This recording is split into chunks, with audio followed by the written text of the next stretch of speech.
Kombo tata mwana pe tata molimo santu. Batata pe ba mama. Bana ya papa Simo Kimbangu Kiangani.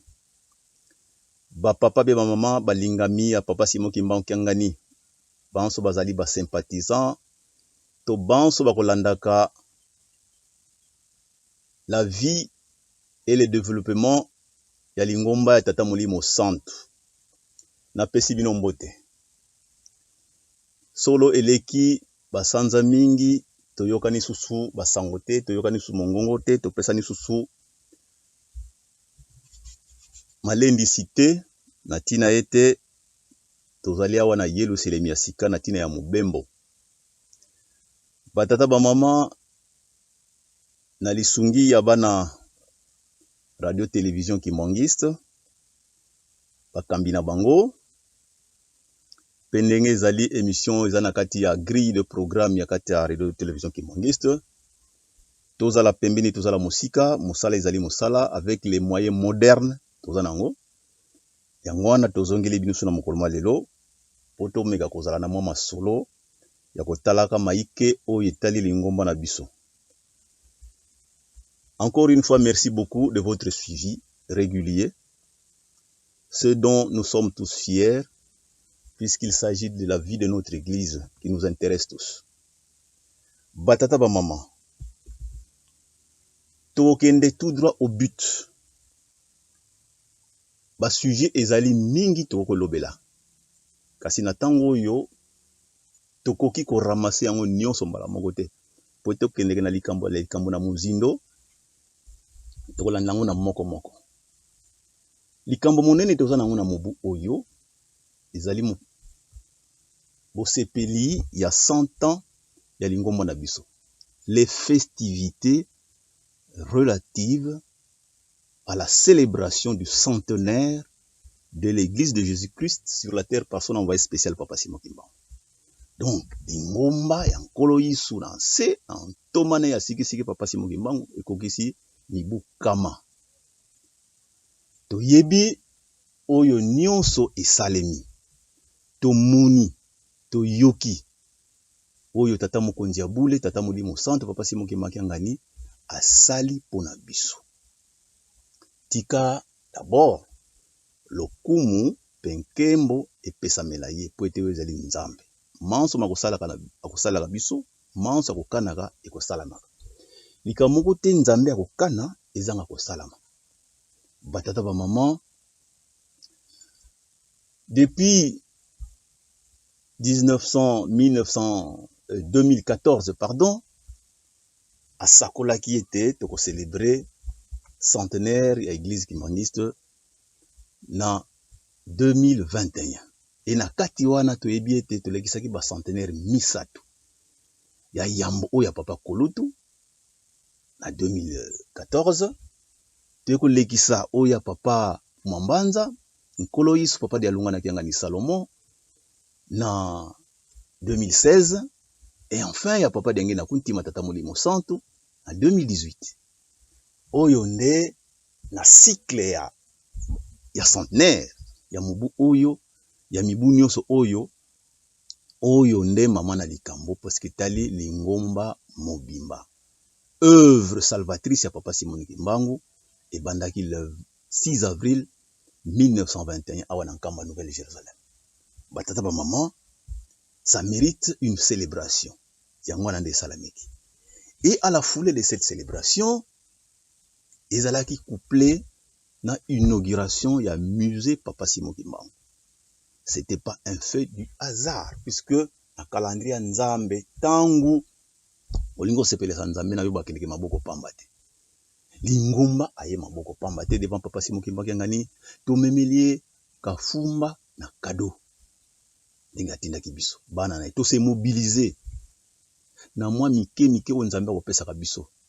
Ndenge ye moko lobaka mbongo ya makala, mbongo ya mikate, mbongo ya mapa, yango wana etelemesi ndaku oyo.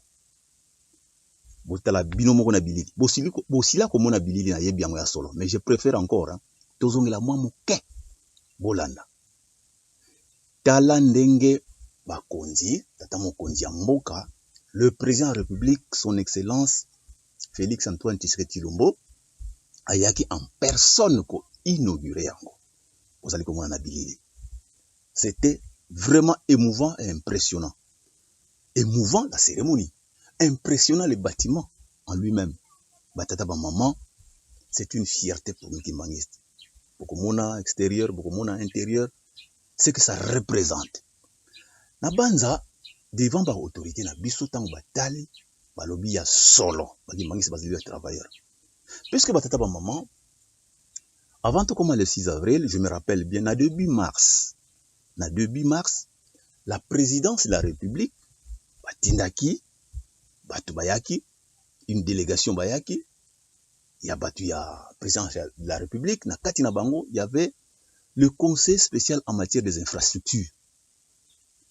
Balingaki ba s'assurer, c'est vrai que na bango, le président de la République, a se déplacer pour na wana ke no inaugurer. Est-ce que ils allaient viable, ils allaient na dimension oyo mokonzi lokola ye a se déplacer? C'est comme ça qu'on avait perçu la chose. Parce que tango bayaki, tata mokonzi boule azalaki nina na Kinshasa. Papa conseil direct, Songanzila, papa Mbenza Kiangani André, Yemutu Ayambaki délégation. Et moi j'étais aux côtés de papa Mbenza lorsque la délégation était arrivée. Alors, Bamituna et Pesamelaki papa Mbenza, bisozaki na pembeni. Tomemani na bango ti devant musée, l'air on a musée ba échafaudage, zali ko mona nan vraiment on pouvait pas imaginer que dans l'espace de 3 semaines qui restaient, makamunyo seko kosila. Bazali kotuna mituna. Ah, est-ce que papa makambo tozomona, vous êtes sûr que musale kosila? Réponse à papa Mbenza lobaki, quoi qu'il arrive, musala na biso na kati na lingomba ezalaka d'abord d'ordre spirituel. Le kolesi kangamaki le 6 avril 2021, musée oyo bozali komona kofungwana, bobanga na binote ezali kofungwana. Tango bayoki bongo, non. Il faut tokende na muzindo. Est-ce que qui est le concepteur du plan, architecte? Est-ce que tout le monde a quelqu'un, un technicien tout son aïe? Dieu merci, papa Medara azalaki présent. Papa conseil direct papa Mbenza bengisi na lombango papa Medara yaki. Papa Medara, confrontation pour ainsi dire, hein, poli et technique avec le conseil spécial en matière de sécurité, la présidence de la République. Il se trouve que le conseiller en matière des infrastructures, président de la République, azali ancien à IBTP, asilisa qui na même école que papa Medar.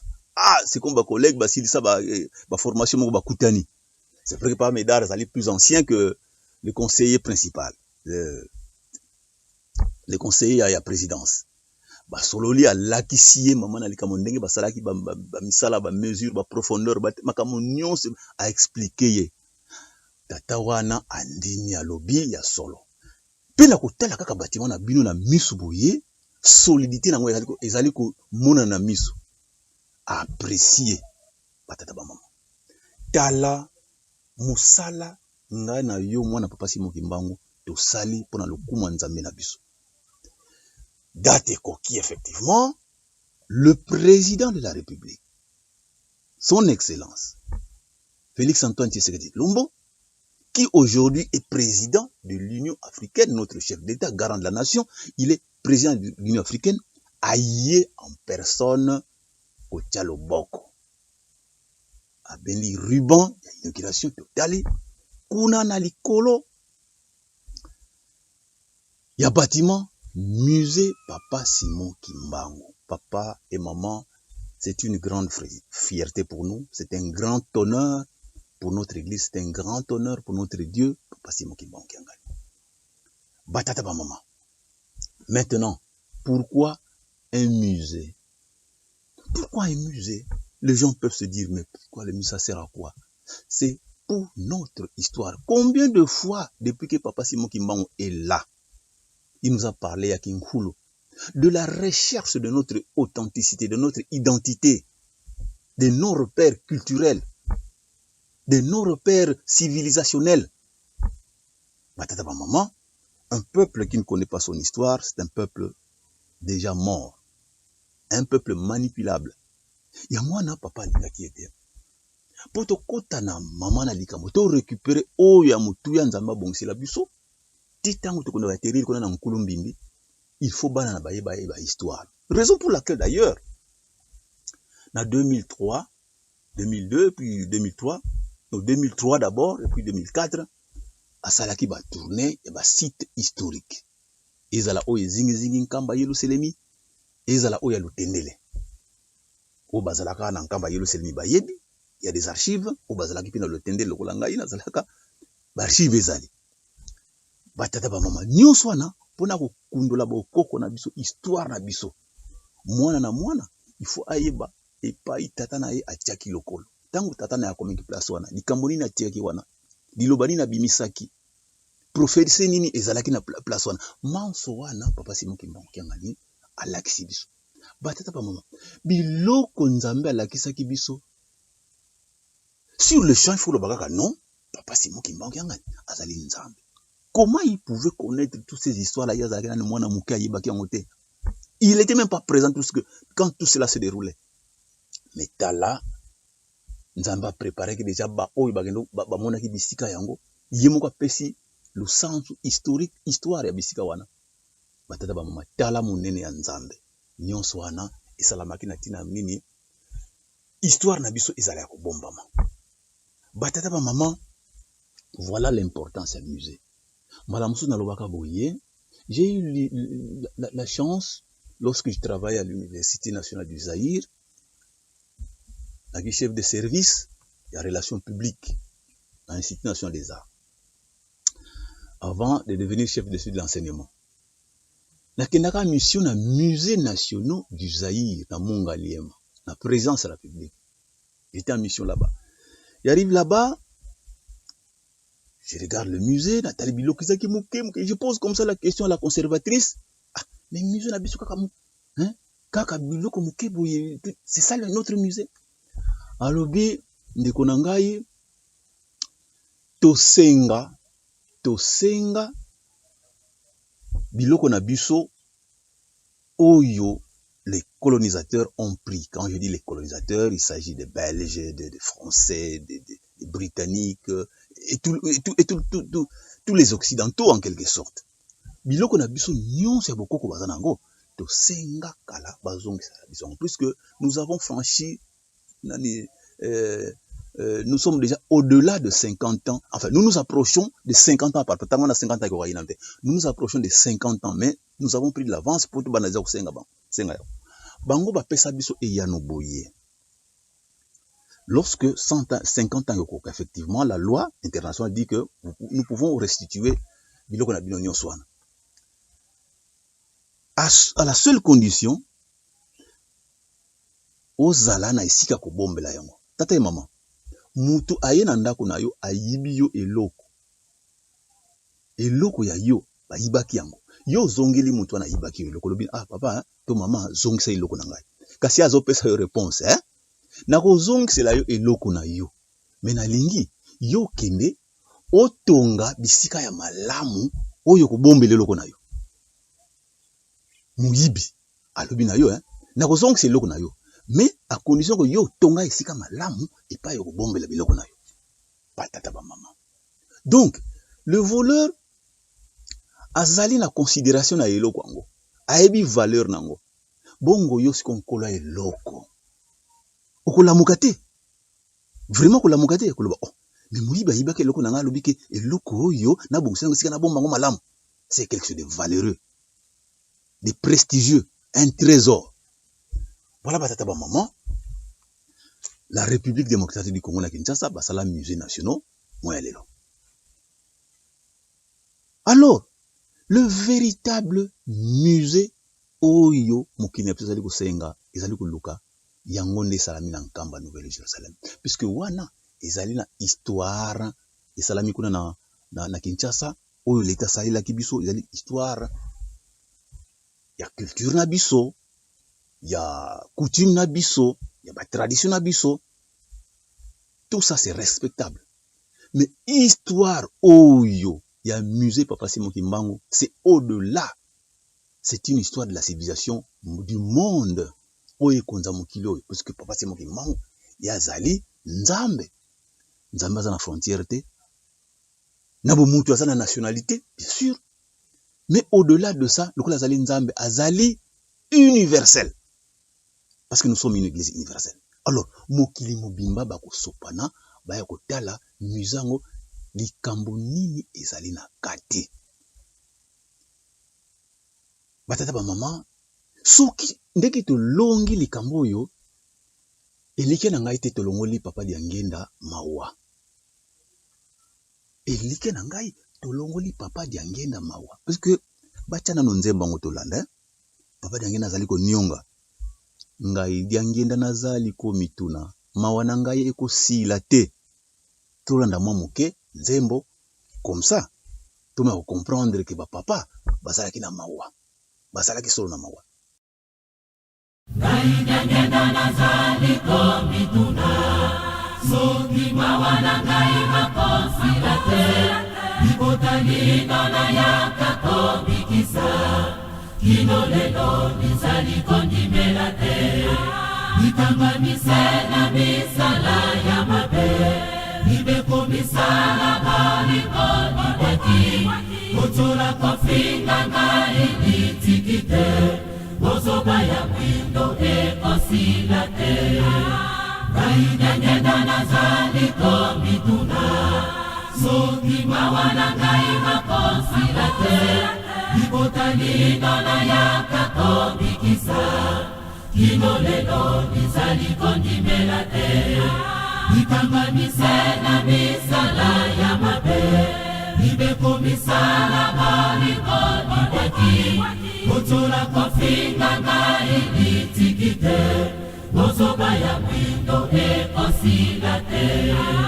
Ngai Diangenda nazali ko mituna soki mawa na ngai makosila te libotani na yaka komikisa kino lelo nizali kondimela te nikamba misena misala ya mabe nibeko misala baliko nibeki kotola kofinga ngai nitikite bozoba ya mwindo ekosila te. Moimba moimba na peso likolo ya fanga olimpide okanga misala bisengo ya mokilo yo yeba yango pe likosila kasi yo mwana na ngai ndibelanga okoka komona kemba galakaka biso ozali komona lelo sepamba biye bizali kozela yo bileki kasi yo mwana na ngai ndibelanga okoka komona kemba galakaka biso ozali komona lelo sepamba biye bizali kozela yo bileki.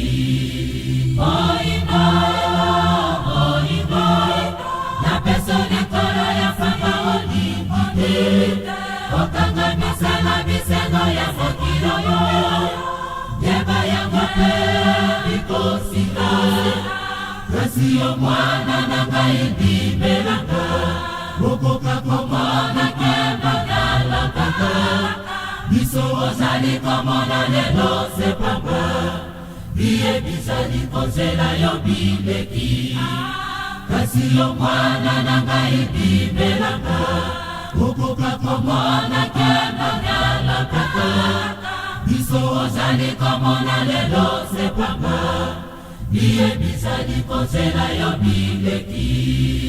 Moimba moimba na peso likolo ya fanga olimpide okanga misala bisengo ya mokilo yo yeba yango pe likosila kasi yo mwana na ngai ndibelanga okoka komona kemba galakaka biso ozali komona lelo sepamba biye bizali kozela yo bileki kasi yo mwana na ngai ndibelanga okoka komona kemba galakaka biso ozali komona lelo sepamba biye bizali kozela yo bileki.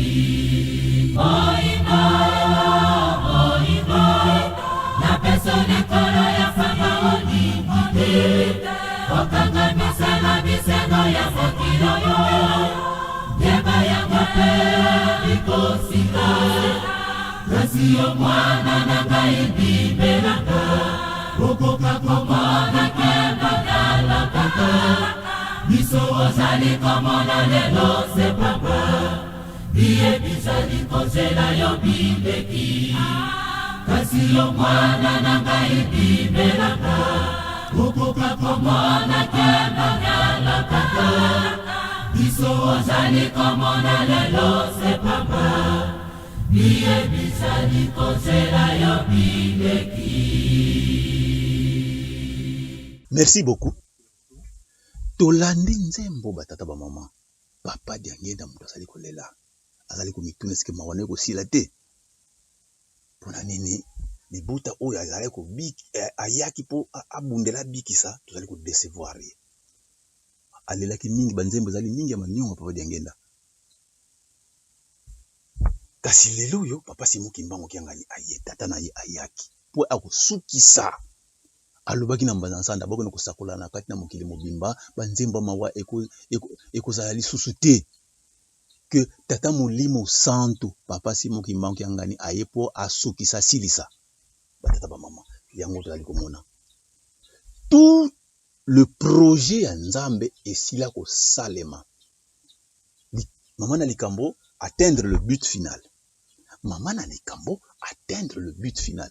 Le but final c'est quoi? C'est que ngana yo tozongela esika na biso ya yambo. Surtout mutu mwindu. Tozongela esika na biso ya yambo. C'est une démarche, c'est tout un processus.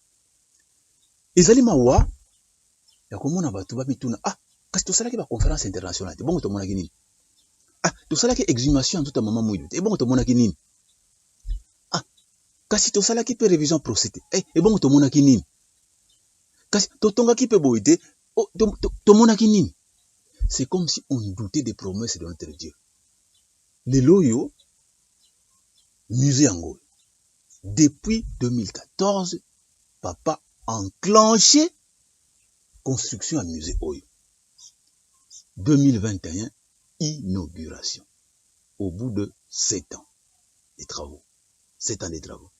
Pas chez Zalaki, il y a solo.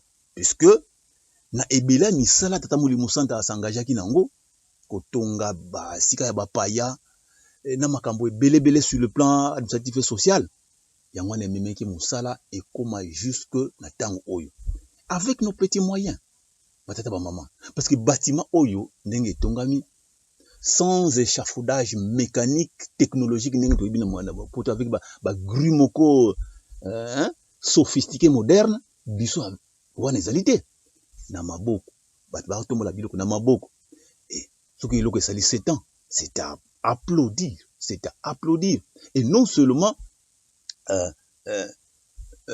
tout applaudir non seulement parce que musée s'il mais c'était accompagné na ba belé à ba travaux ba construction ya ba résidence makambe belé o ba paya ba sengele ko ya kovanda donc Nkamba c'est un grand chantier où il y a d'immenses travaux, ils allaient continuer au salamati moyalé. Voilà batata ba maman. Alors, musée yangoyo et telemi fierté yangai na yo papa batata ba maman. Maintenant, au moment où musée ils allaient inaugurer, tous allez comme tunate, to moni nini. D'abord avant d'atterrir na likanisi na ngai wana nalobi boy nalobaki ete Nzambe azana objectif ni à atteindre objectif yango ezali ngai moto mwindu na zongela esika na ngai yambo puisque asila ko yebisa biso tike ngala ya Jacob esili ko sila to sili ko kota na ngala ya Esau batata ba mama c'est un combat oyo ba sosola likambo na ba chancellerie spirituelle dans le monde ba yebike mama na likambo lo ba mina bisika wana etumba ifo izala makasi oyo ya Jacob elongwa na maboko na bango ekende pa Esau ça sera pas facile toyebike na Biblia Jacob kino tango aluka kindeko na Esau aye kufuka mangulumi 7 fois Kwasenga Boulimbi, c'est pas néon. Abengi écoute, Monseigneur. Abengi est Monseigneur. Maintenant, qu'est-ce qui va se passer pour que transition ne salema pouvoir à Jacob et Zonga Isao? Est-ce que Mundele a ça un geste? Yonanga to yebite. Est-ce que ça c'est un geste? Yonangai to yebite. Mais il que c'est un processus. Tu as dit Bukende. Ah, tout ça là, conférence internationale, tout ça. Ah, tout ça la révision procès, tout ça. Ah, tout ça l'exhumation, notamment Mouilo, tout ça. Ah, to kota sikoyo na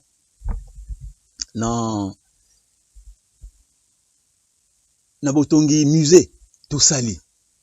C'est comme un processus pour atteindre un but, ils allaient boyer. Ozali kolonga yo pa yo ozali. Ozali kokena mboka de point A vers le point B. Mboka A vers mboka B. Une longue distance dans la kati. Batata ba maman. Tango ozali kokena nzela yo onani oyebite. Okuta na peut-être ba précipice. Okuta na ba ravin. Okuta na ba bisika ya mabe, ba cours d'eau qu'il faut traverser. Tango komi na place wana, qu'est-ce qu'il convient de faire d'abord? C'est même un devoir. Il faut botonga pont. Boleka na ngambo mususu. Il faut botonga pont. Boleki na ngambo mususu. Bokomi sika moko nzela zamba moko impossible ka kuzo kolekela zate. Vous allez abattre les arbres bofongola nzela bolekela. Ainsi de suite. Dieu aussi c'est comme ça. Il s'est donné comme objectif kobimisa biso na mpasi kolongola biso na bumba moisata amema biso na mboka ilaka. Amema biso na mboka ilaka. Donc c'est un chemin. C'est un chemin. Papa Simon Kimbangu a salaki chemin de la passion.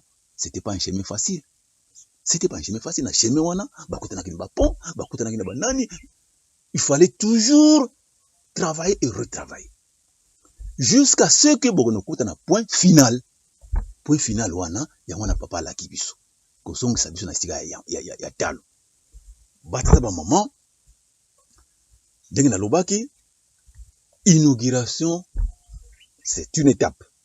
Makambo salami na kati, yo nanga to komona kate. Yo nanga to komona kate. Mais-il que bana na ye, ba ye mingi awana kamba Yerusalem. On s'y attendait de moins. Batu bakuti na Yerusalem ya kosakana te. Dans un contexte particulièrement difficile. COVID-19 yango ezali ko ningisa mokili. Ba frontière ba pays voisins awa frère Kangami lokola Angola, Congo Brazzaville.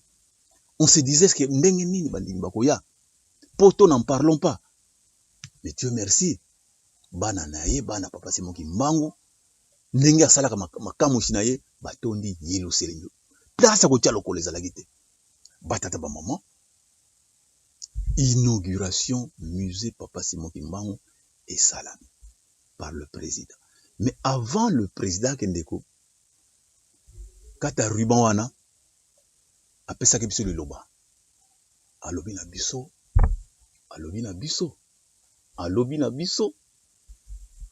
Devant les présidents de deux chambres, président du Sénat et président de l'Assemblée nationale, apesi bango proposition bakende ko étudier faisabilité yako kanga mokolo ya le 6 avril comme jour chômé et férié sur toutes les étendues de la République démocratique du Congo. Batata ba mama. Ce n'est pas une mince affaire. Ce n'est pas une mince affaire. Nos présidents successifs, nos anciens présidents successifs, mon côté atikala iko sala yango. Bon, peut-être que ça mène qui bangote sur le plan spirituel, ça on peut se comprendre, mais notons tout simplement que Salama qui était jusqu'à moi, journée à 6 avril, ils ont reconnu comme bon, Nanto commune la place en mais venant de la bouche du président de la République, mais comme c'est un démocrate, puisque selon la loi, il a l'autorité, il a la pleine autorité à décréter, depuis ça, la présidente de la République a décrété, et Moudmoua a discuté, il en a le pouvoir. Mais il a préféré que ça passe par les deux chambres, puis il peut s'enrôler, président, Salim Akamonandengena, tout ça, sans qu'il a consulté, tout, à salir pour la formalité. Mais de son droit, de par ses prérogatives, il a l'autorité à décréter en Yemoko Makambo Sili. au moment où nous parlons certainement, l'autorité na biso ba kolali tsapeli kambango te ba kotaela ngo comme ça ngo tina suka journée wana eyebana. Tango journée wana ekoyebana batata ba maman. Eyebani esalami pona nini? Fallait que le président vienne inaugurer le musée. Soka ya gite ptenga lo bango te, mais aye a inauguré le musée et à la foulée asali kambango. Tala mabomba mi ya nzambe. Tala plan ya nzambe. Biso zo mona ngo lokola liseki, mais nzoka nde mama na likambo esalami wana. Ah likambo ni to moni nini? To lukaka te to mona makambo soki miracle soki ndenge na misu te. Olali olamuki tata mama, c'était miracle. Olali olamuki c'était miracle. Otaneli tongo komi na pokwa, c'était miracle. Donc nous devons féliciter de ce point de vue-là notre Dieu azali kosonga biso. Batata ba maman tokende musika mingi te. Je crois que j'ai assez parlé concernant le centenaire, concernant l'inauguration du musée, son importance pour nabo koko na biso oyo tozali kozela. La fois dernière, je crois, lors d'une émission avec Papa Lambert, j'avais parlé comment nakende komona Corinthe, là où Paul avait construit l'église de Corinthe. Donc il n'y a pas papa conseil direct, papa Zako Kiangani, na papa Mbenza Kiangani. 2010, si je ne me trompe pas, je ne me trompe pas. Batata ba maman, kaka ba mur oyo epai bazali Paul Zako osamba kosalaki lingomba ba mur apamba etika la wana na sorte à théâtre en rond de cette époque-là.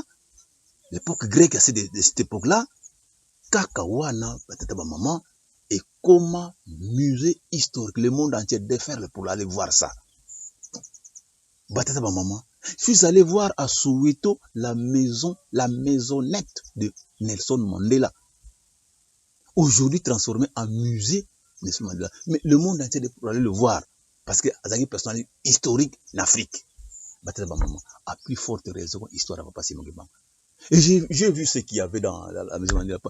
Bon, bref, c'est historique parce que c'est un personnage historique. Stilona yé, et l'ambatika qui t'azalai ko vandela, mbetona yé, ba photo tika. Juste dans la maison, quoi. Il est comme ça dans le salon, il est comme ça dans la chambre. J'ai vu ça. Pour énormité, histoire. L'immensité, il y a histoire à Papa Simon Kimbango. La grandeur, la dimension. Histoire à Papa Simon Kimbango. Na biloko nyonso ya ndenge na ndenge mosusu kutu ekenda na maboko ya mindele. Tango kozonga batata ba maman. Le monde va déferler. Et sur le plan culturel, économique, le bénéficiaire ça sera qui? Et que ça va payer na biso. Les gens vont descendre de l'aéroport Njili, ils vont consommer, ils vont donc sur le plan économique des rentrées de devises importantes. Aujourd'hui, que les Cambolingombe zali ko sala, c'est pour le développement de notre pays ou de nos pays. Voilà batata ba maman. Pour approfondir ba réflexion wana dans les tout prochains jours. Je préfère que qu'on termine en beauté na émission tout celui ko sala mokomalelo concernant le musée, concernant le centenaire, oye pesa milabiso batata ba maman to zala ngo sepeli. Et le centenaire Mboula nan misilité, oh ils allaient mboula ya ba centenaire. Otali, bientôt là, le 6 juin 1921, de 1921 à 2021, 100 ans et envahissement. Donc, comme on a le 3 octobre, jugement, condamnation injuste, il y a Papa Simon Kimbango par le tribunal colonial belge. 100 ans à événement ici. Vous voyez la succession, il y a Biloko Nyonswan. Kalamingi était le 18 mai, Tofetaki, 100 ans à Bazui Nzembo. Le 18 mai 1921.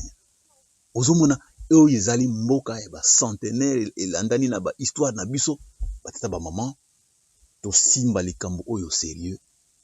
Nzambe na biso asepela, et longa emonana, mikili na biso, ezwa kimia. Oyo nyonso ali komona soki COVID-19 soki nini bitumba na est biloko nyonso wana akosili sango lokola kaka na bunzambe na ye alakeli biso olamu batata ba mama yango na tosala attaché to continuer kopesa maboko na musala musée papa Semokimbangu. Inauguration et salami. Cela ne voudrait pas dire que misala nyonso et katani et siri. Il y a encore pas mal de choses à faire. Nous devons l'habiller, nous devons le meubler, nous devons l'entretenir. Donc musala ezali nano. Oyo bazali koya na kamba yelo selemi, bazali komona dimension musala. C'est costaud. Donc batata ba maman bana Europe, bana Amérique, bana Asie, bana Afrique, biso na kamba yelo selemi. Na ba kongo misato to lemba surtout te. Et puis nzambe asili ko yebisa biso. Après oyo misala ezali kolanda na moment omo ya lelo déjà route de la passion misala esili ko koba déjà.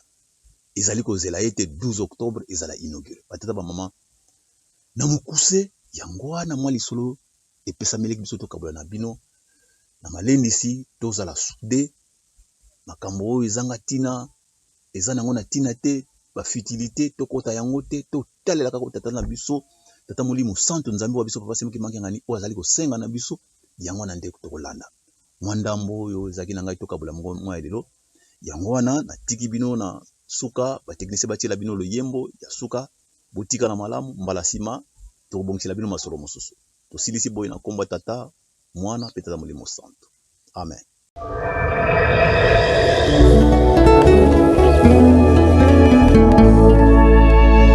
Biso basungi tata tosengi yo masumu na biso koloko tanga te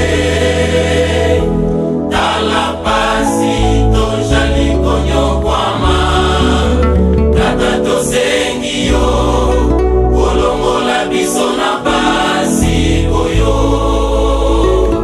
tala pasi tojali konyokwama tata tosengi yo kolongola biso na pasi oyo.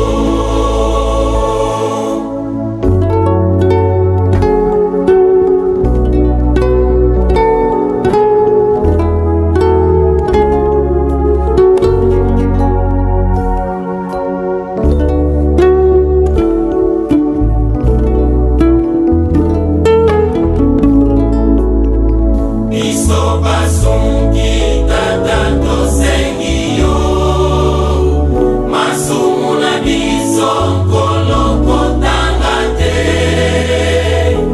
tala pasi tojali konyokwama tata tosengi yo kolongola biso na pasi oyo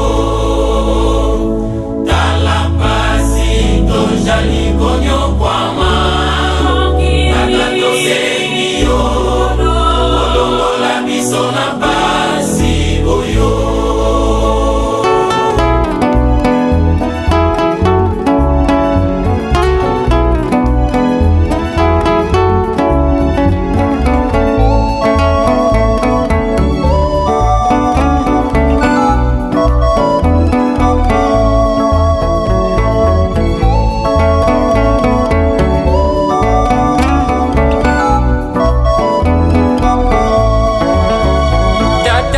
Nini yo pambolaka libota ya mindele bongo libota oyo ya bayindo na nyasala takoya elaka oyo senani yo kongani tata pambola biso takoya elaka oyo senani yo kongani tata pambola biso tata ndenge nini opambolaka libota lya mindele bongo libota oyo ya bayindo na nyasala takoya elaka oyo senani yo kongani tata pambola biso takoya elaka oyo senani yo kongani tata pambola biso.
Thank you.